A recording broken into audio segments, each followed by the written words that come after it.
Hello and welcome back to the video on the Football Zone and to a weekend review reviewing all of the Premier League and Championship action from this weekend. Let's get straight into it with Friday's Premier League action and starting off at the City Ground where it finished Forest 2, Fulham 3. Forest leading the first half and they were looking alright, but a crazy 6-minute period saw Fulham score 3 times and Forest got a goal later on, 77th minute, but it turned out to be nothing more than consolation and Fulham took the win. And yeah, Cooper will be fuming with this, it's just not clicking for him at the moment. And yeah, they really were masters of undoing, but Fulham keeping their great start going. Moving on then to a game which was televised on Sky, and I think Sky might regret it because let's put it this way, it wasn't the finest game I've ever watched. Aston Villa 1, Southampton 0. Jacob Ramsey's goal in the 41st minute was the difference between the two sides. And yeah, I mean, like, Villa on the whole, you'd say were the better side.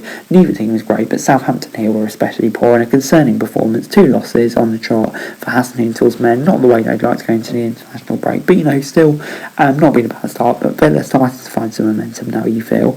Moving on then to another side based around Birmingham, and they were beaten quite comfortably by Man City. The game you felt like was kind of almost over 50 seconds in when Jack Grealish gave Man City lead. Haaland scored 16th minutes in to double the City's lead.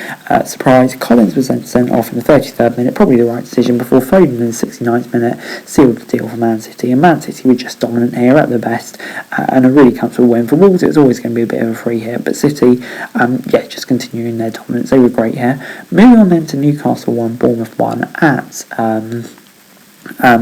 St James's Park. Bournemouth took a surprise lead in the 62nd minute through Philip Billing, but just 5 minutes later from the spot, Isak, he looks like a decent signing for them, scored the equaliser for Newcastle. And yeah, on the whole, you'd say Newcastle were definitely a better team here, 72% possession, had much more goal attempts, etc. Than Bournemouth. So yeah, they'll be frustrated to come away from the win, but Bournemouth a resolute performance and they'd be delighted with that. Moving on then to Tottenham 6, Leicester 2. Tillemans gave Leicester lead in the 6th minute from the spot, which had to be retaken, lucky him, before Kane and Dyer put Spurs 2-1 up. Maddison scored though just before half time to make it 2-2. Bentancur scored, and then Son came on as a substitute in the 59th minute, and from the 73rd to the 86th he scored a hat-trick. Son been out of form so far this season, what a return to form. Brilliant performance by him. For Leicester though, they weren't even so bad here, but yeah, he was just punished by Son. Brilliant performance from him, but Leicester gutted. Son back on form, you love to see it. Moving on then to Brentford 0, Arsenal 3, and yeah, brilliant performance from Arsenal here. I mean, like, there were all those comparisons in the build-up to Arsenal's embarrassing first game of last season away at Brentford, but it can be more different. Just a brilliant performance from Arsenal here. So comfortable, so dominant. Goals from Saliba, Jesus and Vieira, and a 15-year-old for Arsenal coming on in stoppage time, which I found pretty incredible. Born in 2007, just mental. But yeah, Arsenal just dominant here. Brentford, probably a bit of a free hit, but frustrating nonetheless. Moving on then to a big win for Everton, their first game of the season, as they defeated West Ham 1-0. Goal coming from Neil Maupay in the 53rd minute. And yeah, on the whole, Everton, I mean, they kind of held on a bit at the end, but I don't know, West Ham, you say, had more of the game, but did they have any clear-cut chances? I'm not sure. But yeah, I mean, big win for Everton. They'll be getting confidence into the international break. And yeah, West Ham, it just still hasn't clicked for them, so maybe you could say the international break is coming for them at the right time, just so they can reset, you know what I mean? Moving on into the Championship then, and starting off with a lunchtime game on Saturday, which was Swansea 3, Hull 0. And yeah, this was just a bit of a disaster for Hull. This was from a defensive point of view. Manning, Cundall, Pirro. If you haven't seen some of the defending from Hull, just go and look at it on Twitter or wherever, because it is pretty funny, I can't lie. But Swansea here, just absolutely dominant. Hull clueless, but Swansea, this is the Swansea we need to see more of. And yeah, hopefully finally click for them. A bit frustrating for them going into an international break, because they need to be performing like this more often, really. Moving on then to Birmingham 0, Coventry 0 at St Andrews. And yeah, the highlight of the game probably came in the 89th minute when Gustavo Hamer was sent off. And yeah, I mean, like, that was probably about the highlight of the game, really. Wasn't much going on. 2 not great sides, to be honest. Coventry picking up a point on the road, probably not the worst result in the world for them. They've now picked up 2 points this week, but you know, still 7 points from safety, so not a great start this season at all. Birmingham will be frustrated not to make it 3 wins in the trot, but another game at least, really. Moving on then to Turf Moor, where it finished Burnley 2, Bristol City 1. Benson gave Burnley lead in the 4th minute before Lucky Wells equalised in the 27th minute, but James Rodriguez, 23 minutes from time, gave Burnley the winner. And yeah, on the whole, I'd say it's a close enough game, but Burnley, possession-based Burnley as they are now, probably did just about enough for the win, and it's a good win for them. They're looking to get more and more solid on the Vincent Company, up to 4th now. Bristol City disappointed with the result, I guess, but it was always going to be a tough game. In 9th, still a decent start to the season for them, you'd say. Moving on then to a big game at Huddersfield, as them with our manager won 1-0. Jordan Rhodes with the only goal of the game in the 8th minute. Robinson did miss a penalty for Cardiff in the 21st minute, but Cardiff lost, and it was enough to cost Steve Morrison his job. For me, this was incredibly harsh. I did feel like he was building something at Cardiff slowly, but to sack him only a few games into the season, it did seem a bit harsh. Their ratings in the table, it's not like they're in Coventry's position. For me, harsh. Moving on then to Luton, and they beat Blackburn 2-0 at home. Morris and Burke were the goals, 2 in the second half, and good win for Luton. For me, they were the best side here, deserving of the victory, and big win for them, takes them up to 11th in the table, just 2 points off the playoffs, so still not a bad start to the season. Blackburn disappointing as they were in there, we've seen this Blackburn plenty of times before this season, a bit up and down, aren't they really? This is a frustrating result for them, you would definitely say. Moving on then to the down when Millwall defeated Blackpool 2-1.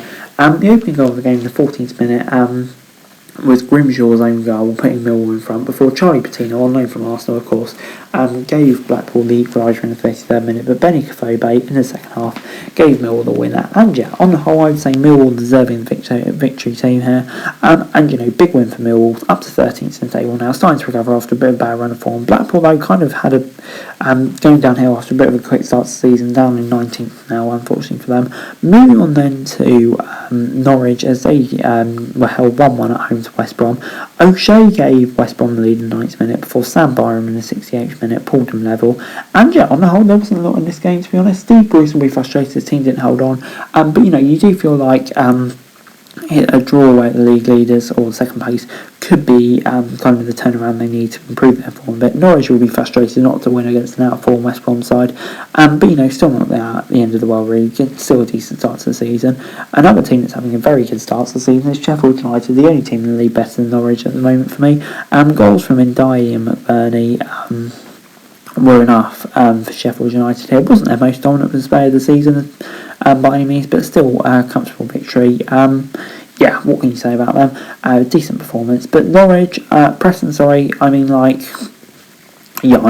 starting to concede goals now, and they're not scoring. They need to fix goal issue. 3-10, it's just not good enough, is it? Moving on then to QPR 0, Stoke 0 at Loftus Road, and 0-0, and I think Stoke will definitely be happy with the teams to come away with a point here, because when you look at the game stats, it was all QPR really, and they should have had that game sealed up, but still not a bad start for QPR, still in the playoffs, still in 15 points from 10 games, but they feel like it should be 17, I imagine. But for Stoke, good point, and they're finding some momentum now under Alex Neil. Moving on then to Sunderland, and they picked up a late equaliser away at Watford. Keenan Davis gave Watford a lead in the 34th minute before Sunderland equalised on the stroke of half-time. A Luke O'Nien goal, though, in the second half gave Watford lead again, but Bennett in the 87th minute gave Sunderland the point. And Watford, for me, deserving of the victory. I don't know, actually, I would say it's probably a draw as a fair result, but for Watford it's another game where they haven't won with their favourites. Moving on then to Wigan 0, Reading 1 at the DW Stadium. Tom Ince's free kick, the difference between two sides in the 63rd minute. And for me, there wasn't a lot between the games. Really is a game that could have gone either way, but Reading just about coming up on top, and they've got this thing for reacting after heavy losses, and fair play to them, they continue. Wigan, their poor home form continues, which will be frustrating for them because they need to turn that around to find some consistency, but still not been a bad start for them. Moving on then to Middlesbrough 0, Rotherham 0 at the Riverside. Middlesbrough, for me, the better team here, and we'll be wondering how they didn't win this. They were all over Rotherham, missing good chances as well, and they'll be frustrated because this should have been a victory for them to really get their season up and running. But as it stands, in the relegation zone after 10 games, and I'm not sure many people would have seen that coming at all really, so very disappointing start to the season for them. I don't think Chris Wilder should be under any pressure yet, but we'll see what happens. But for Rotherham, really solid point on the road. But anyway guys, that's the video. Thanks very much for watching. Remember to like, share, subscribe, your thoughts, comments down below, and follow us to the link in the description for daily football news and scroll for tomorrow's score, and that'd be greatly appreciated. Thanks very much for watching. Peace out.